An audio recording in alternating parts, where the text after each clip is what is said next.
This is another one of those videos where I address frequently asked questions. My name is Cyril Amani. Welcome back.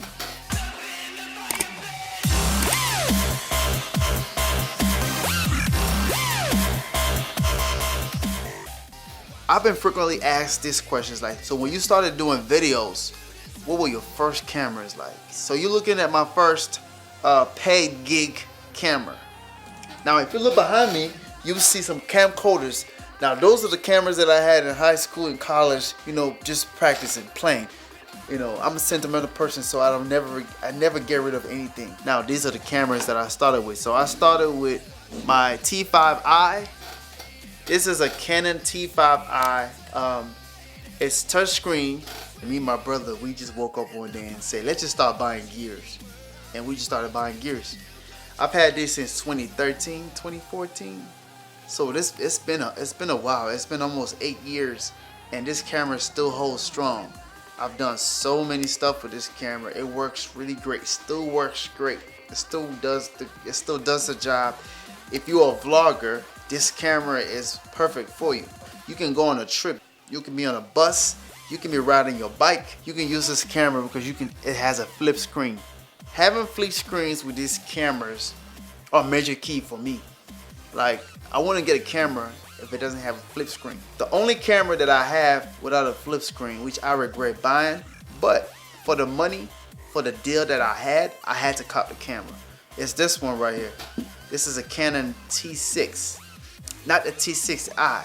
Now the T6i is a flip screen. It's a flip screen and touch screen.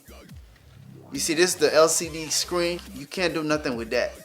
Now this camera, you can go vlogging, you can go vacation, you probably can go kayaking with this camera. You can see, you can flip the screen around, turn, you know.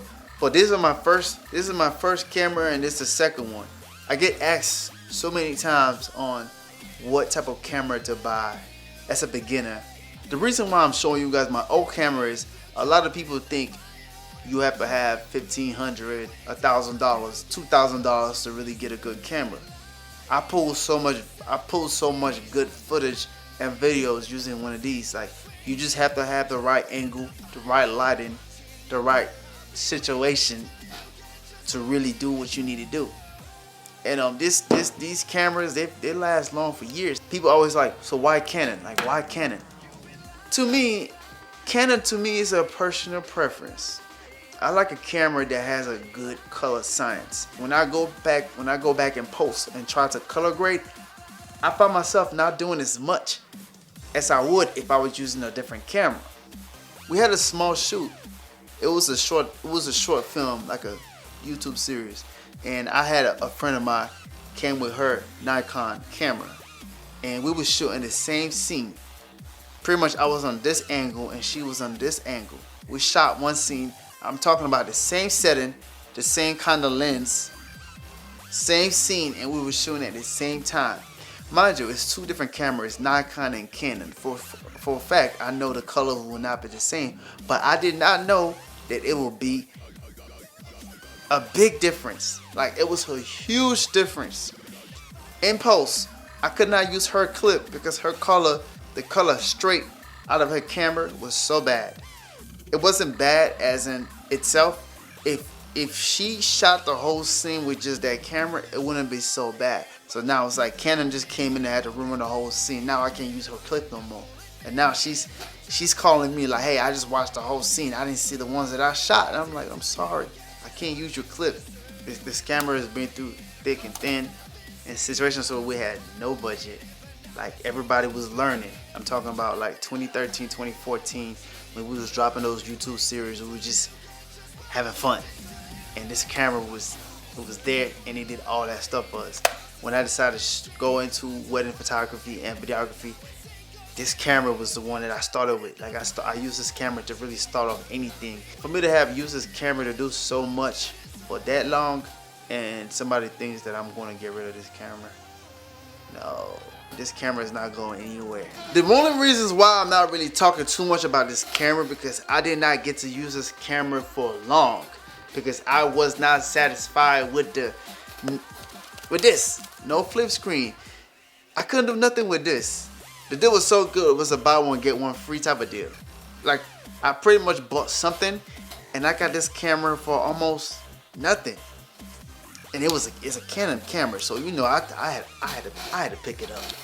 Although it's the same lens, the same sensor, but the footage of this camera, it's a lot easier to obtain than this one.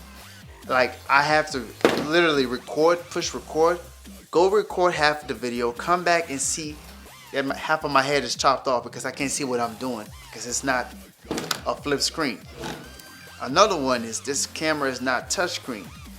Another thing I want to talk about is how easy it is to use this camera. If you were just picking one of these for the very first time, I'm talking about the T3i, the T5i, T6i, T7i, T8. They all have the same, pretty much the same setting. I tell people all the time, when you turn this camera on, you don't want to be, if you don't know what you're doing, you don't want to mess with anything in here, just go straight to automatic. That's it. The green A+ sign, that's automatic. Just have that thing in automatic and it does everything for you. If you don't know what aperture, ISO, and shutter speed means, just stick to automatic, please. You don't want to be doing what I was doing at the time. I'm curious, so I'm looking at this thing. I'm like, oh, you can put this thing in manual and actually operate and control the camera by yourself? Bet. I went ahead and put it on manual, and I tried to go cover an event, and that was a disaster. It's the same on this camera. It's the same for a lot of these Canon cameras. If you don't know anything about these things, just leave that on automatic setting. It'll save you a headache. Trust me, it'll save you a lot of stress. Just put that camera on automatic and keep it pushing. I've had friends come to me and say, sometimes when I'm in certain events, I don't have time to go and switch stuff and try to balance this and do all that. White balance, ISO, aperture, no. I just put that in automatic. Now, I'm gonna tell you this. Automatic works best in a good light situation. Like if you're outside, not outside, not outside. If you were in a balcony, you are in a living room with just enough lighting. If you have this camera automatic, you should be fine. Now, if you're in low light situations and you don't have enough light, automatic is not your friend. It's not gonna work. It's not gonna work well. Despite the fact that these are my first cameras and I have other, way much advanced cameras now, I still use these cameras from time to time. I actually had an event where I had to help train somebody, just pretty much I was teaching him the basic, and this was the camera we used. I had another event where my bigger camera battery went dead because I didn't bring enough of those in my backpack, but this is always with me.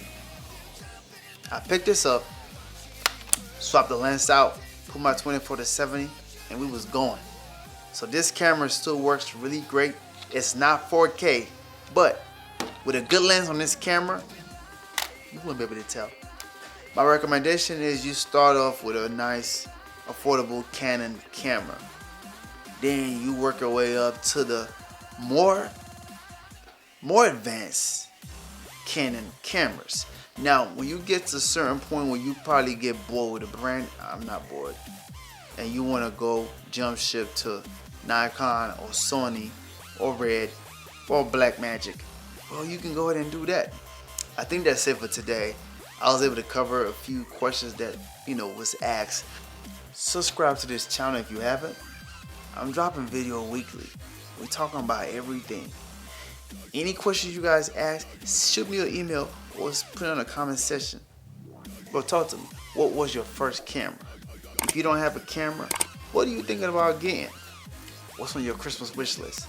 But for now, I'm gonna see you guys in the next video.